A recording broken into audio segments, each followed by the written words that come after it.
Bem, galera, na parte 2 do vídeo a gente vai ver um pouquinho sobre a questão da origem do Reino de Portugal e a origem do Reino da Espanha, tá?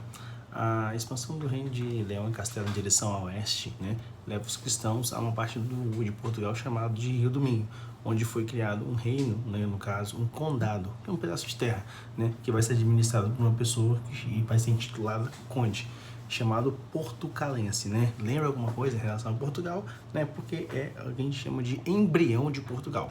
Bom, inicialmente esse condado, esse pedaço de terra, foi concedido a um nobre, Henrique de Borgonha, que era um duque francês. Tem que ter um cara francês que vai voltar a ajudar os portugueses. Bom, ele era uma espécie de mercenário. E esse cara, ele vai lutar a favor do rei de Leão e Castela, e ele vai ganhar esse pedacinho de terra, né, chamado de condado, e lá ele vai se estabelecer como um duque daquela região, tá? Colocando-se a serviço do rei Afonso IV de Leão e Castela, na luta contra os muçulmanos. Nós temos que lembrar que a gente está vendo ainda aquela questão de que, galera, da chamada Guerra de Reconquista, onde a gente está vendo formar dois principais estados, os dois primeiros estados a se formar, os dois primeiros países da Europa, né? Portugal e Espanha. Bom, Henrique casou-se com a filha de Afonso IV, só que essa filha não era uma filha legítima. Então, nós damos o título, historicamente falando, né, a essa pessoa de uma filha bastarda, fora do casamento oficial. Afonso IV, né, que era o pai dela. Desse casamento nasceu o filho dele, de uma criatividade de um nome magnífico, né? Afonso Henriques. Tipo, o nome do avô, o nome do pai, acrescido de S. Afonso Henriques, né? Lindo, maravilhoso. Bom, Afonso Henriques transformou o condado de Portucalense, né, no reino de Portugal, fundando a dinastia dos Borgonhas. O que é uma dinastia? Dinastia, galera, para você que não está lembrado ainda das minhas aulas anteriores, dinastia significa, na verdade, o quê? Significa uma família que vai ficar por muitas gerações no poder. No caso, os Borgonha no poder de Portugal, ou seja, o recém-formado reino. Afonso Henriques transformou o condado portucalense logo no reino de Portugal e na dinastia dos Borgonha, e esse fato ocasionou uma guerra entre o reino de Leão e Castela, que Afonso IV era dono dessa região e vai reivindicar. Mas o Afonso Henriques não era neto do Afonso IV, rei de Leão e Castela? Sim, galera, ele era, mas só que ele não considerava a filha dele, Dona Teresa, como uma filha legítima. Ele quem? Afonso IV de Leão e Castela. Bom, então o neto dele resolveu desafiar, né, o avô. Então vai entrar na briga, vai entrar no quebra-pau entre portugueses e o reino de Leão e Castela, onde os portugueses saem vitoriosos.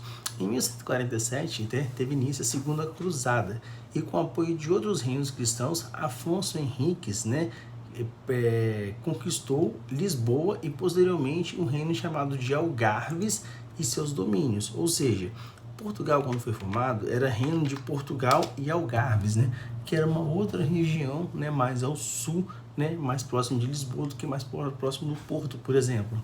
E com isso, a formação, né, de Portugal por quase completo, como se tem hoje.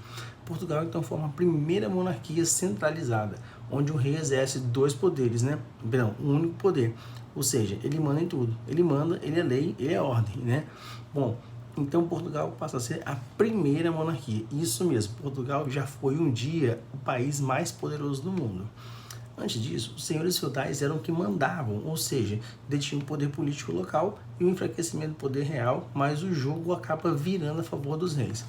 Quando eu expliquei para vocês, né, em sala de aula, eu falei o seguinte, galera, olha só, os senhores feudais, eles são, por exemplo, como pessoas que alugam apartamentos. Imagine que eu tenho um prédio e eu tenho 12 apartamentos. Eu não tenho condições de morar nos 12 apartamentos, então eu faço o quê? Eu vou alugando esses apartamentos para outras pessoas. Quem são essas pessoas? Os senhores feudais.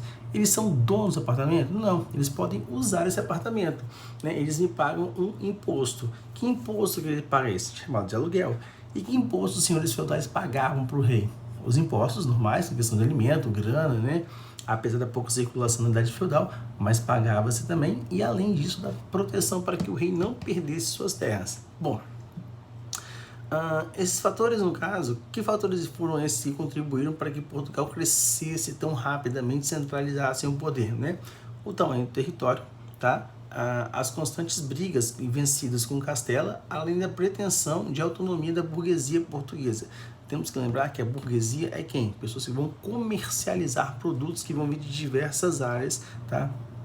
De toda a parte da Ásia, norte da África, inclusive também da própria Europa. Bom, isso faz com que o crescimento territorial português, que inicialmente não tinha perspectiva nenhuma, comece a ficar uma coisa um pouco assim assustadora para alguns reinos, por exemplo, que formariam a Espanha posteriormente, para abrir o olho. Então, Portugal, devido à sua localização geográfica privilegiadíssima, né, toda a parte litoral é banhada pelo Oceano Atlântico, ele vê a oportunidade de se lançar ao mar, né? Mas ele se lança ao mar à busca de produtos comerciais simplesmente nadar, acordei hoje, estou feliz, vou nadar, né? Não, então, o que eles fazem? Na verdade, os portugueses, eles tinham uma vasta experiência com a pesca, né, marítima, principalmente com a pesca de baleia. Baleia? Por que eles vão pescar baleia? Vão comer baleia? Vão criar baleia? Não. Galera, eles vão pescar baleia porque o óleo da baleia serve de quê? Serve como uma base para uma construção de uma espécie de cimento para fazer as construções das casas de Portugal. Inclusive, existem algumas construções feitas de óleo de baleia no Brasil, né? Inclusive em Vitória, né? A parte antiga do chamado centro de Vitória, lá perto do Palácio Anchieta. Bom, então as navegações vão, no caso, substituir em grande parte as rotas terrestres, tá? E surge as cidades portuguesas e os comerciantes, os indivíduos que vivem da venda de diversos produtos. Que são diversos produtos? São esses, os mais variados, principalmente chamados de especiarias, que são os temperos, né? Bom, eles foram fortalecidos pelos navegadores, tá, em desenvolvimento de inúmeras técnicas que foram aprendidas somente e criadas por portugueses? Não. Lembra eu comentei com vocês, né, na aula 1, eu falei o seguinte, olha galera, presta atenção porque os árabes muçulmanos trouxeram muitas inovações tecnológicas e muitas inovações em relação à navegação, inclusive para os portugueses, né?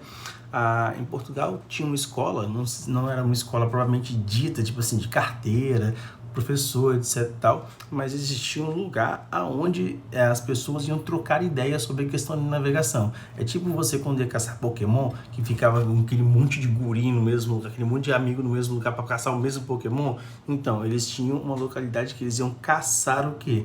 Todas as novidades em relação ao processo de navegação. Bem, eles foram fortalecidos, né? E em relação ao dinheiro que estava dando, graças ao comércio e o desenvolvimento de inúmeras técnicas de navegação, permite o crescimento e enriquecimento de alguns comerciantes. Esse crescimento de comerciantes, ele vai ocasionar o quê? Um problema muito grande, porque a nobreza portuguesa começa a ver que a burguesia portuguesa, que são dois grupos que não se entendem muito bem, eles ficam mais afastados, vê que os caras estão ganhando muito poder, né? Então, aí existe a possibilidade de um desagrado muito grande. E após a morte de um rei português chamado Fernando I, tá, que não tinha filhos, a união da nobreza portuguesa com a nobreza espanhola é mais fácil. Nós temos que lembrar que Portugal é uma desidência, uma separação de um antigo rei, tá, de Castela e Leão, que esse cara deu fundamentação, o Afonso Henriques, ao reino de Portugal. Então, quando o herdeiro dele morre, 8 gerações depois, eles falam assim, olha, então nós temos que fazer o quê? Nós temos que reunificar Portugal e Espanha. Só que a burguesia de Portugal não concorda com isso de jeito nenhum. E vai fazer o quê? Vai apoiar um filho bastardo. Mas um filho bastardo existiam muitos filhos bastardos e um camarada chamado Dom João era um filho bastardo do rei Dom Fernando I, tá? E surge como essa figura do filho bastardo, tá? E mais conhecido como mestre de aviz.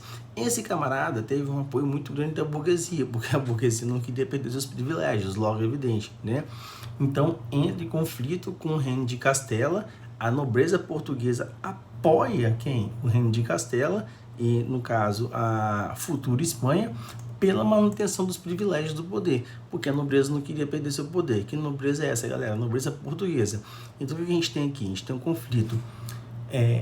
O rei, que morreu e não tinha herdeiros, tá? Legítimos. O herdeiro que ele vai ter é um herdeiro bastardo, que é o Dom João, que vai se associar uma galera chamada de burguesia.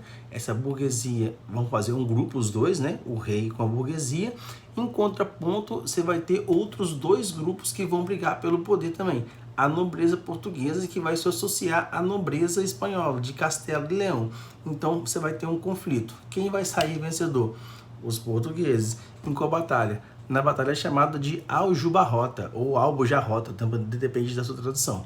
Então, isso define 1385, tá? O poder na mão dos portugueses, deixando a monarquia e a burguesia portuguesa mais livres, né? Impulsionando novas conquistas e novos espaços para o comércio, principalmente a questão de abertura das rotas com o norte da África e, posteriormente, né? Mais para frente, por volta de 1485, 1490, o chamado périplo africano, que a gente vai entender nas próximas aulas. Bom, esse foi o caso português. E a Espanha? A Espanha é a segunda monarquia a fazer o processo de centralização. Quando houve a Revolução de Avis, né, onde o rei Dom João I, o mestre de Avis, né, incentiva a questão da navegação, etc., e a centralização do poder, um camarada, né, os camaradas da Espanha vêm e falam assim, olha, nós temos alguns reinos, e nossos reinos são muito, muito fortes, tá, em cada ponto, cada um, mas nós temos que juntar esses reinos. Então, em 1459, juntam 5 reinos, Navarra, Leão, Castela, Aragão e um reino, né, chamado de Catalunha. Esses 5 reinos que vão se formar vão dar origem a um país chamado Espanha. O casamento que vai ser dado entre esses reinos, né, eles vão fazer o quê? Casar seus filhos para que eles tenham proximidade, um laço, uma construção, né, para ter uma afinidade. Bom, vai dar origem à Espanha e com poder centralizado na figura de um camarada chamado Fernando II do Reino de Aragão, que vai casar com a princesa Isabel I de Castela, com amplo apoio da Igreja Católica. Por que a Igreja Católica apoia tanto? Nós temos que lembrar que existia uma reconquista desse território em relação aos muçulmanos. Por isso a Igreja Católica ela é muito importante nessa época, galera. Bom, todos os reinos, esses 5 reinos que eu citei anteriormente, eles vão se revoltar contra o único e último reino árabe muçulmano, que era o reino de Granada, que eu até comentei na primeira aula, ainda dominado por árabes muçulmanos. Então eles vão concluir a formação territorial espanhola. Uma curiosidade, por exemplo, né, muitas coisas da própria língua árabe foram incorporadas à questão do espanhol. A utilização, por exemplo, do el, que é muito comum, por exemplo, utilizado no árabe. Por exemplo, quando a gente vai falar Corão é em português. Agora em árabe é Al-Corão. Então isso é uma questão de uma transmutação, por exemplo, em relação a linguagem, né? Eu até dou exemplo de sala de aula da questão do meu nome, né? Que meu nome seria Armaminedja, que seria no árabe traduzido para o espanhol, que tinha virado Armando, que sou eu, né? Bom, os espanhóis ligados ao catolicismo obrigam, no caso, a conversão das pessoas que não fossem católicas, né? Tipo, você é muçulmano, olha, você continuar muçulmano, parabéns, não quer, você vai virar católico, você morre, você escolhe, né? Uma coisa muito simples. Bom, dessa maneira, as pessoas que queriam continuar vivendo lá tinham que se transformar, ou seja, se converter. Inclusive os judeus que viviam na região de Granada, professor, inclusive os judeus, né? Os judeus eles vão ser conhecidos como cristãos novos. Esses cristãos novos vão receber outros sobrenomes. Que tipo de sobrenome? Sobrenome derivado de leite, por exemplo, né? De laticínios, leite, né? Você vai ter coelho, você vai ter mais um monte de outras pessoas que vão receber outros sobrenomes, né?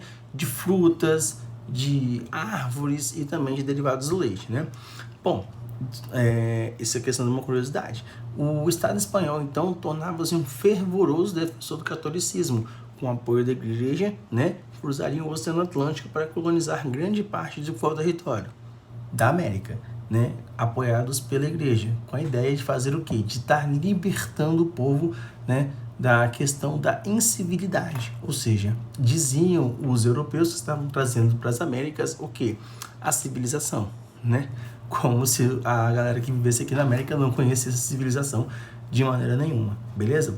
Galera, assim nós terminamos hoje, 7º ano, né? Essa questão das aulinhas da terceira semana. Espero que vocês aproveitem muito e qualquer tipo de dúvidas, perguntas, questões, indagações, esclarecimentos, questionamentos, entre em contato comigo através do e-mail institucional do AP, que eu estarei pronto a tirar todo e qualquer tipo de dúvida que nós viermos a ter, beleza? Galera, beijo, valeu!